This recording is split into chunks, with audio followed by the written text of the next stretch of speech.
Bwana Yesu asifiwe. Watu wa Mungu ambao mnatufuatilia mahali popote, kwenye mkoa wowote, wilaya yoyote, nchi yoyote, tumekuja tena tuzungumze neno la Mungu. Bwana Yesu asifiwe sana. Na leo ninakujia na ujumbe unasema nidhamu kwenye mwanzo mdogo. Nidhamu kwenye mwanzo mdogo. Mtu yoyote mwenye nidhamu kwenye mwanzo mdogo ni rahisi sana kuyafikia mambo makubwa. Bwana Yesu asifiwe sana. Nisome kwenye Biblia kwenye kitabu kile cha Zakaria sura ya 4 na mstari ule wa 10. Anasema, maana ni nani aliyeidharau siku ya mambo madogo?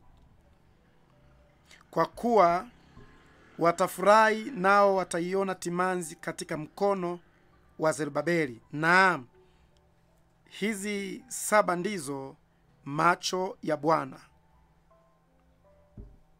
yapiga mbio huko na huko duniani mwote.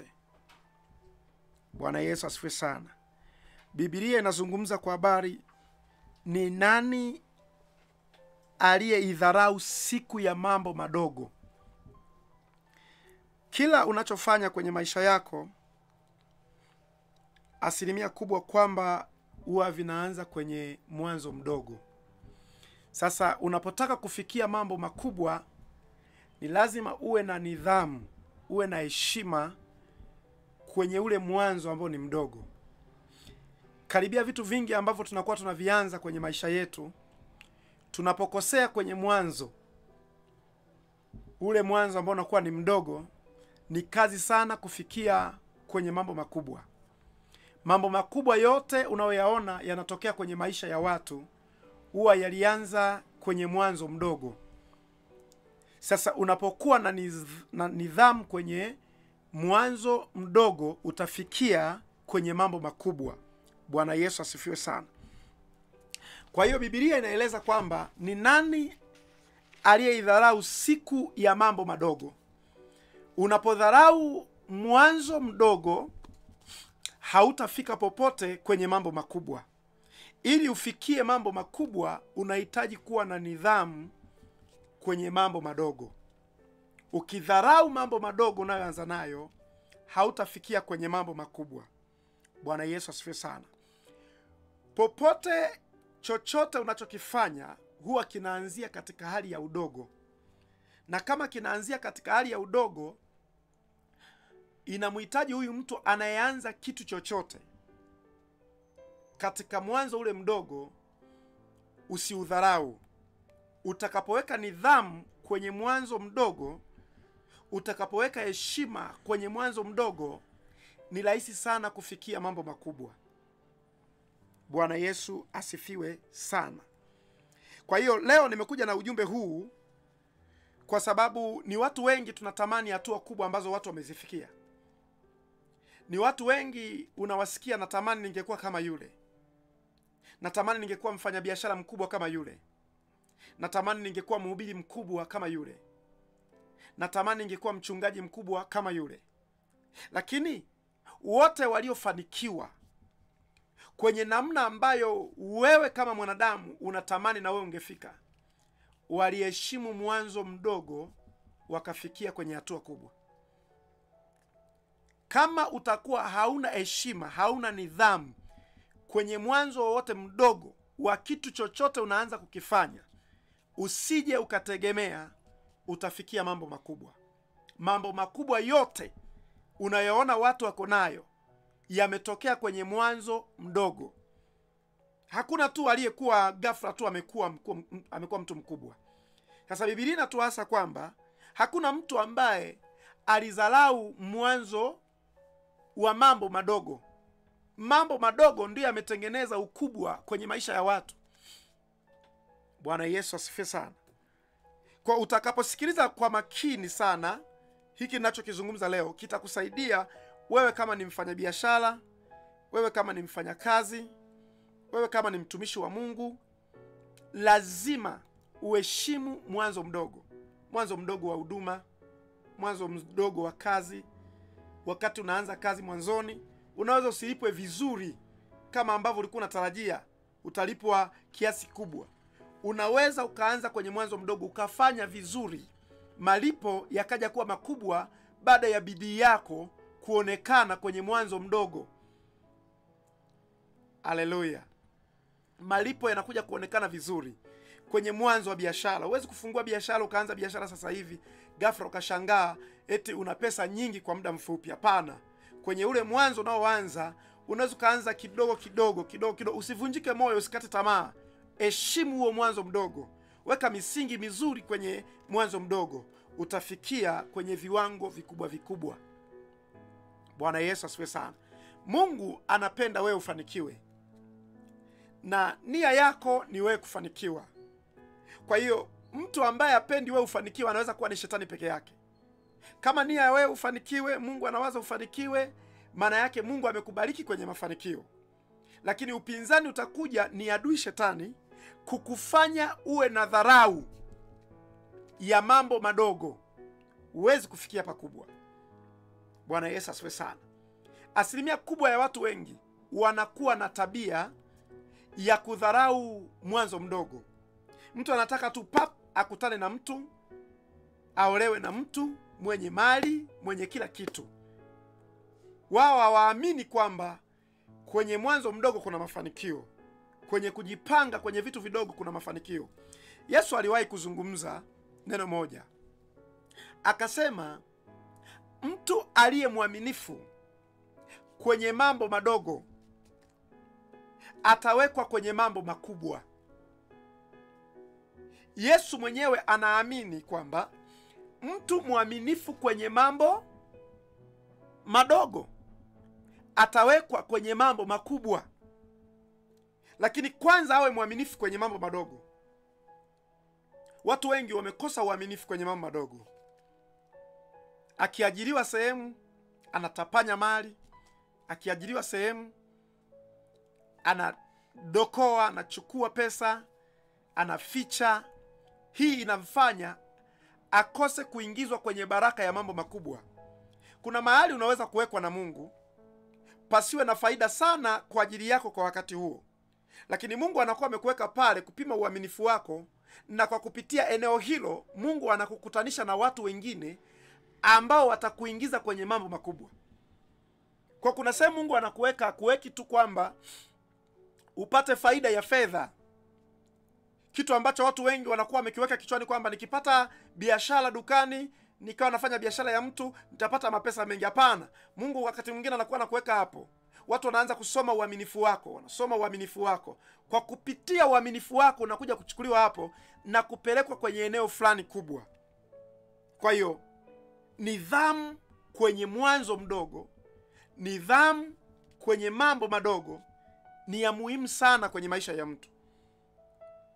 Nimejifunza kwamba maisha ya mtu yanategemea na mtu mwingine, kwamba maisha yako pale yalipo, ili uweze kufanikiwa, yanamhitaji mtu mwingine. Sasa mtu mwingine ili aingie kwenye mfumo wa maisha yako, kuna vitu ataviangalia. Ataangalia tabia yako, ataangalia uaminifu wako.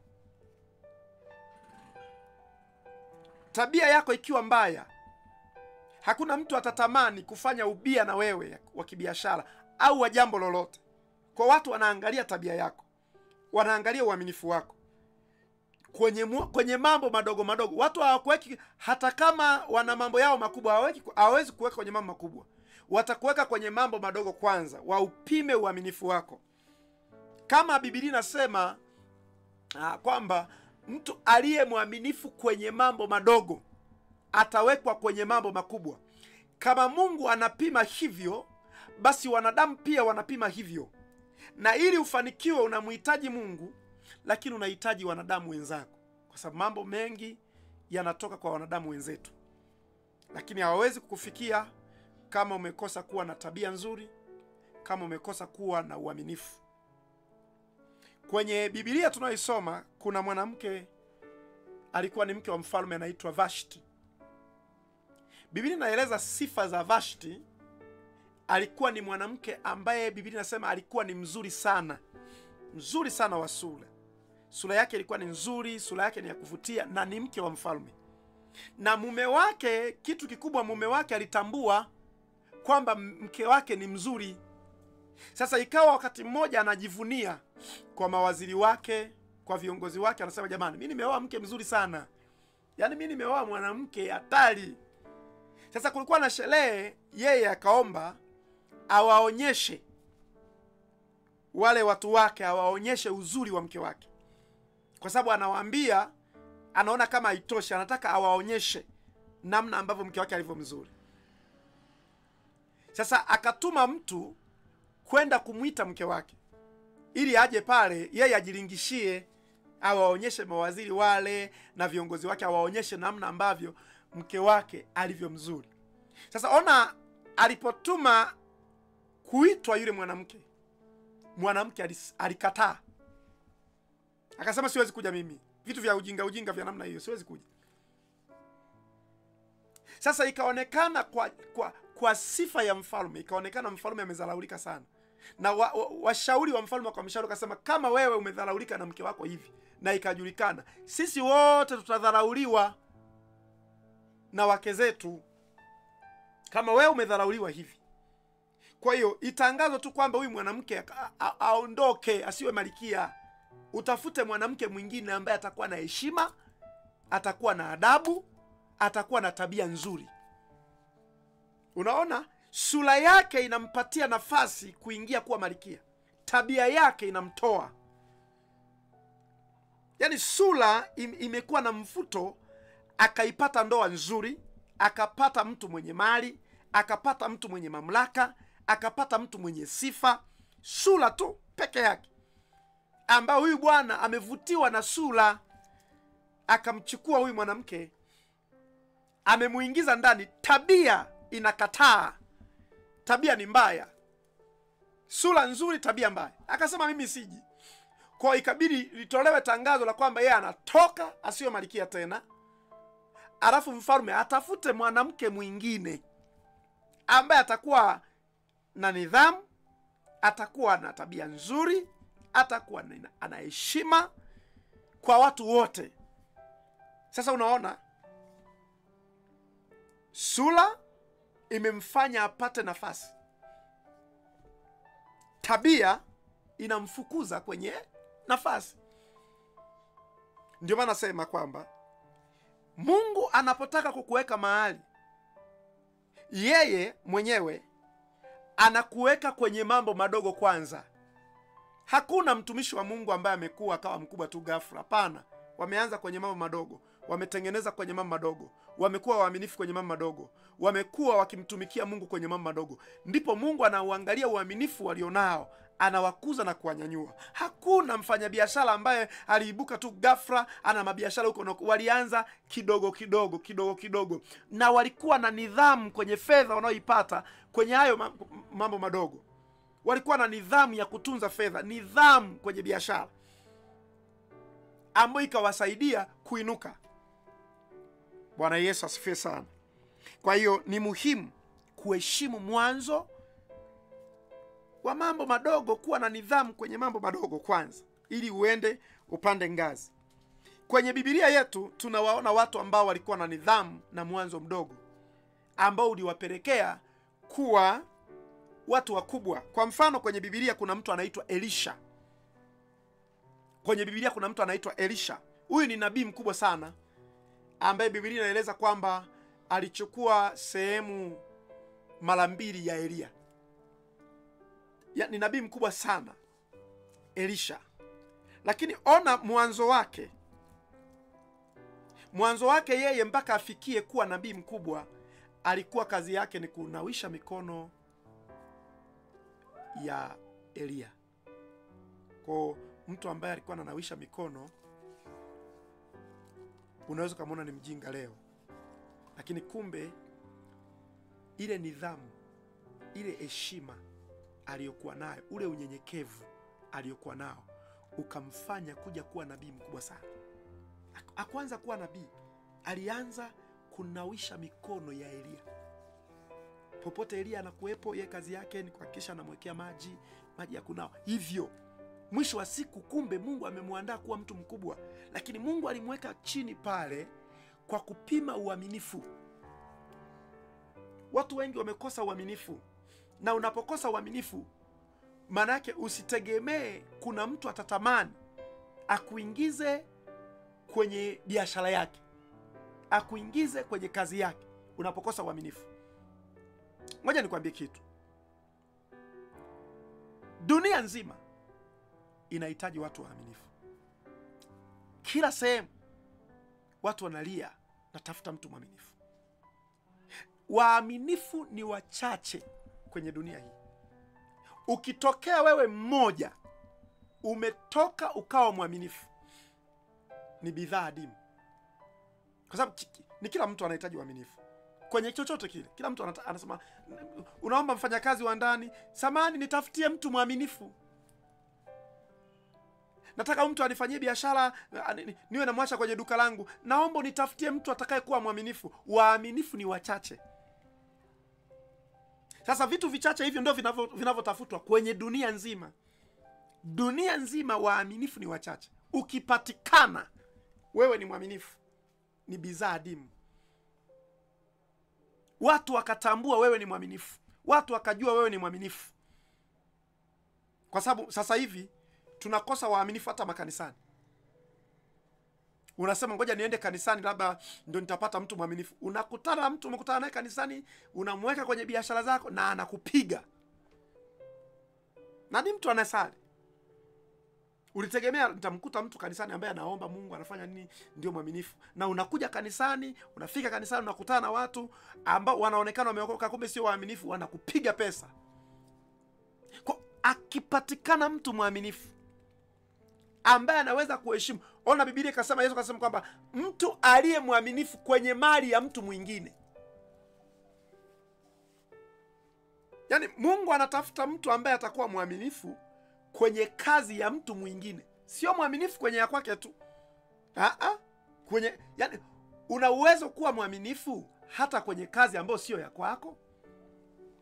Lakini niambie, leo mtu anafanya kazi ya serikali, anaweza kuwa ni mwalimu, lakini hafanyi kwa uaminifu.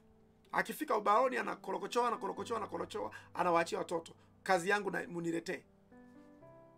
Anajua mwisho wa mwezi atafanyaje, atapata. Amekosa uaminifu huyo. Mungu anashindwa kumuingiza kwenye viwango vya juu. Bwana Yesu asifiwe sana.